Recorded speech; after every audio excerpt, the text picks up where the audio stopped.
നമസ്കാരം സുഹൃത്തുക്കളെ. സായിപ്പ് കൂട്ടിയിട്ട് കത്തിക്കാൻ ആരംഭിച്ചിരിക്കുകയാണ്. ഇതൊരു തുടക്കമാവുകയാണോ യൂറോപ്പിൽ? കാരണം എന്നാൽ നമ്മൾ ബെൽഫാസ്റ്റ് അയർലൻഡിൽ നടന്നിരിക്കുന്ന സംഭവം ഞെട്ടിക്കുന്ന സംഭവമാണ്. പട്ടാപ്പകൽ സുഡാനിയായിട്ടുള്ള ഒരു പൗരൻ വെള്ളക്കാരനായിട്ടുള്ള ഒരു ഐറിഷുകാരനെ കഴുത്തറുത്ത് കൊല്ലാൻ ശ്രമിച്ചു. അതിൻ്റെ വീഡിയോ പടർന്നതോടെ സായിപ്പുമാർ തെരുവിലിറങ്ങി കൂട്ടിയിട്ട് കത്തിക്കാൻ ആരംഭിച്ചിരിക്കുകയാണ്. അതായത് നിറം കുറഞ്ഞ, അതായത് നമ്മളെപ്പോലുള്ള ബ്രൗൺ സ്കിന്നായ ആരുടെ വീടുകൾ കണ്ടാലും ടാർഗറ്റ് ചെയ്തുകൊണ്ട് കൂട്ടിയിട്ട് കത്തിക്കാൻ വീടുകളിൽ നിന്ന് പ്രാണരക്ഷാർത്ഥം ഓടുന്ന ആളുകളുടെ വീഡിയോസൊക്കെ വൈറലായിരിക്കുകയാണ്. ഇതൊരു തുടക്കമാണോ? പണ്ട് കാലങ്ങളിലൊക്കെ നമുക്ക് ആഫ്രിക്കയിൽ നിന്നാണ് ഈ കഥകളൊക്കെ വന്നുകൊണ്ടിരിക്കുന്നത്. ഉഗാണ്ടയിൽ നിന്നൊക്കെ ഇദി അമീൻ പറഞ്ഞിട്ടുണ്ട്, രാത്രി 24 മണിക്കൂറുകൾക്കുള്ളിൽ നിങ്ങളുടെ വീടുകളിൽ സാധനങ്ങളൊക്കെ എടുത്ത് രാജ്യം വിടുക എന്നുള്ള ഒരു ദീക്ഷത്ത് അല്ലെങ്കിൽ ഒരു കമാൻഡ് കൊടുത്തിരുന്നു. നമുക്ക് കേൾക്കാം. ഇത് യൂറോപ്പിലേക്ക് വരികയാണോ? എന്താണ് യൂറോപ്പിൻ്റെ അവസ്ഥ? മലയാളികൾ പ്രത്യേക ശ്രദ്ധയ്ക്ക്.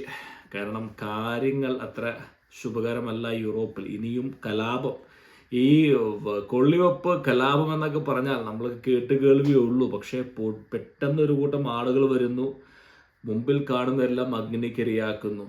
അത് നമ്മൾ ഇത്രയും കാലം സമ്പാദിച്ച സമ്പാദ്യങ്ങൾ മാത്രമല്ല, സ്വപ്നങ്ങളും എല്ലാം തകർത്തെറിയുന്ന അവസ്ഥയിലേക്കാണ് യൂറോപ്പ്, പ്രത്യേകിച്ച് UK, അയർലൻഡ് പോയിക്കൊണ്ടിരിക്കുന്നത്. ഇത് മുന്നോട്ട് പോകുമോ?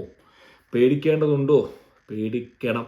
കാരണം ആ ഒരു ദിശയിലേക്കാണ് പോകുന്നത്. പേടിപ്പിക്കാൻ പറയുകയല്ല, എന്നാൽ പോലും. കാരണം വേറെ ഒന്നുകൊണ്ടല്ല, അവിടുത്തെ നേതാക്കന്മാരെ ദിശാബോധം നഷ്ടപ്പെട്ട നേതാക്കന്മാരാണ് രാജ്യം ഭരിക്കുന്നത് മനസ്സിലായ ജനങ്ങൾ പ്രാണരക്ഷാർത്ഥം അല്ലെങ്കിൽ അവരുടെ സ്വൈരജീവിതം രക്ഷിക്കാൻ വേണ്ടി അവർ ചെയ്യുന്ന ഒരു അവസാനത്തെ കൈയാണിത്.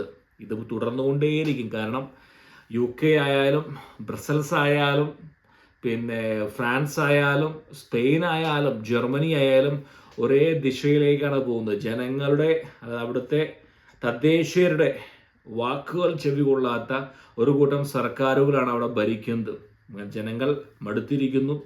ജനങ്ങൾ ഇനി കൊള്ളിവെപ്പുമായി മുന്നോട്ട് തന്നെ പോവുക ചെയ്യും. വരും ദിവസങ്ങളിൽ ഇതൊരു തുടക്കമാണ്. അതായത് ബെൽഫാസ്റ്റ് പറഞ്ഞിരിക്കുന്ന ഈ ഒരു പറയുന്ന ഈ പരിപാടി മറ്റുള്ള രാജ്യങ്ങളിലേക്ക്, മറ്റുള്ള യൂറോപ്യൻ ദേശങ്ങളിലേക്ക് പടരാനുള്ള സാധ്യത കൂടുതലാണ്. കാരണം ജനങ്ങൾക്ക് ഇത് കരുത്ത് പകരുകയാണ്. കാരണം ഈ നേതാക്കന്മാരിങ്ങനെ കണ്ണടച്ചുകൊണ്ടേയിരിക്കും. ഇന്ത്യയിലെ പോലെ അമിത്ഷാനെ പോലെ ഒരു കരുത്തനായിട്ടുള്ള ആഭ്യന്തരമന്ത്രി അവിടെ ഇല്ല. ഇന്ന് ഇന്ത്യയുടെ ബോർഡർ, അതായത് വെസ്റ്റ് ബംഗാൾ ശാന്തമായിരിക്കുകയായിരുന്നു. കേരളത്തിൽ പോലും നമുക്ക് കാണാൻ സാധിക്കും, ഒരുപാട് ഭായിമാർ പോലും വരുന്നില്ല. കാരണം പേടിച്ചിട്ടാണ് വരാത്തത്. കാരണം അവരുടെ വീടുകൾ ബുൾഡോസർ കൊണ്ട് നശിപ്പിക്കുമോ എന്നുള്ള പേടി കൊണ്ട് അവരുടെ കൂടിയിരിക്കുകയാണ്. ഇപ്പോൾ നമ്മൾ പറയുന്ന സംഭവം എന്ന് പറയുന്നത്, കരുത്തനായ നേതാക്കന്മാരല്ലാതെ വരുമ്പോൾ, കരുത്തമായിട്ടുള്ള അതിർത്തി സംരക്ഷിക്കാനുള്ള ദിശാബോധമില്ലാത്ത നേതാക്കന്മാർ വരുമ്പോൾ ജനങ്ങൾ കൂട്ടിയിട്ട് കത്തിക്കാൻ ആരംഭിച്ചാൽ മലയാളികളെപ്പോലുള്ള നിയമം അനുസരിച്ച് ചെറിയ ചില പ്രശ്നങ്ങൾ ഉണ്ടെങ്കിൽ പോലും മലയാളികൾ ഇതേപോലുള്ള ആരുടെയും വീടുകൾ കയറി ആക്രമിക്കാനോ പെൺകുട്ടികളെ റേപ്പ് ചെയ്യാനോ ഒന്നും പോകാത്തൊരു നമ്മൾ വളരെ സൗകര്യമായി ജീവിക്കാൻ ആഗ്രഹിക്കുന്ന ആൾക്കാരെ, കുറച്ച് ജോലി എടുക്കുന്നു, ടാക്സ് അടയ്ക്കുന്നു, അല്പം കുറച്ച് പൊങ്ങച്ചോ കാണിക്കുന്ന ആഗ്രഹം ഉണ്ടെങ്കിൽ പോലും മലയാളികൾ പൊതുവെ ശാന്തരാണ്. പക്ഷേ നമ്മുടെ സ്വപ്നങ്ങൾ പോലും തകർത്തെറിയുന്ന അവസ്ഥയിലേക്കാണ് കാര്യങ്ങൾ പോവുകയാണ്. കാരണം ദിശാബോധമില്ലാത്ത നേതാക്കന്മാർ ഭരിക്കുന്ന നാട്ടിലെ ജനങ്ങൾ തെരുവിലിറങ്ങും, അവർ കൊള്ളിവെപ്പും നടത്തുക തന്നെ ചെയ്യും. അപ്പോൾ നമ്മൾ അതിൽ ഒരു പക്ഷേ ഇടയ്ക്ക് പെട്ടു പോകാം. ഇതൊരു തുടക്കമാണ്. കാരണം ഇത് അവസാനിക്കുന്നേയില്ല.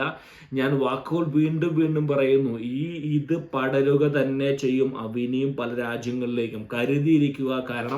കാരണം മെയിൻ കാരണം ഈ നേതാക്കന്മാരുടെ ദിശാബോധമില്ല. രണ്ടാമതെന്ന് പറയുന്നത്, അവിടെ കുടിയേറി വന്നിരിക്കുന്ന ഒരു കൂട്ടം ആളുകൾ, പ്രത്യേക തരത്തിലുള്ള ആളുകളുടെ മാനസികാവസ്ഥ അല്ലെങ്കിൽ അവരുടെ ചിന്താഗതി എന്ന് പറയുന്നത്, അവിടെയുള്ളതെല്ലാം ഞങ്ങൾക്കുള്ളതാണ്, അവിടെയുള്ള പെൺകുട്ടികളെല്ലാം ഞാൻ റേപ്പ് ചെയ്യണം, അല്ലെങ്കിൽ അവിടെയുള്ള എല്ലാ സ്വത്തുക്കളും അടിച്ചു മാറ്റണം, ആരുടെയും വീട്ടിൽ കയറി എനിക്ക് കക്കാം എന്നുള്ള ചിന്താഗതികളുമായിട്ട് വന്നിരിക്കുന്ന ഒരു കൂട്ടം ആളുകൾ ഉള്ളപ്പോൾ സ്വാഭാവികമായി പ്രശ്നങ്ങൾ ഉണ്ടാവുക തന്നെ ചെയ്യും. ഇതിൻ്റെ ഇടയ്ക്ക് മലയാളികൾ പെട്ടുപോകും. ശരി, ഒരുപാട് മലയാളികൾ ഈ നഴ്സിംഗുമായി ബന്ധപ്പെട്ട്, മെഡിക്കൽ ഫീൽഡുമായി ബന്ധപ്പെട്ട് മര്യാദയ്ക്ക് നിയമം പാലിച്ച് ജീവിക്കുന്ന എല്ലാ മലയാളികൾക്കും ഇതൊരു വലിയൊരു ആപത്താണ് ഈ പെട്ടുവന്നിരിക്കുന്നത്. ഇവർ കക്കും, ഇവർ ക്രേപ്പ് ചെയ്യും, ഇവർ കൊല്ലും.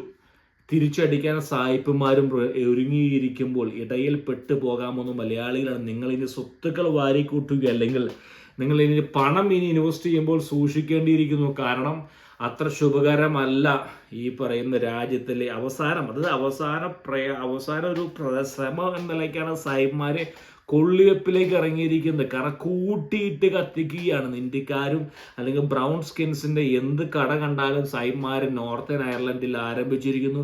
ഇത് പടരുക തന്നെ ചെയ്യും. അതുകൊണ്ട് കരുതിയിരിക്കുക ഓരോ മലയാളി. നിങ്ങൾ സ്വത്തുക്കൾ വാരിക്കൂട്ടുക, അതൊക്കെ നല്ല കാര്യം തന്നെ. പക്ഷേ ഇന്ന് മനസ്സിലാക്കുക, ഒരു പക്ഷേ യൂറോപ്പ് വിടേണ്ട സാഹചര്യം വരും. കാരണം തദ്ദേശീയർക്ക് പോലും ജോലി കിട്ടാത്ത അവസ്ഥയിലേക്ക് പോവുകയാണ് യൂറോപ്പ്. ഇനി എയുടെ കാലഘട്ടം എന്ന് പറയുന്നത് ഉള്ളവർക്ക് പോലും പണിയില്ലാതാവുന്ന കാലഘട്ടത്തിൽ ഇത്തരത്തിലുള്ള നമ്മളേക്ക് ഒരു പക്ഷെ കാണുമ്പോൾ സായിപ്പിന് ഹാലിളക തന്നെ ചെയ്യും. കാരണം അവൻ്റെ നിലനിൽപ്പ് തന്നെ അപകടത്തിലാണ്.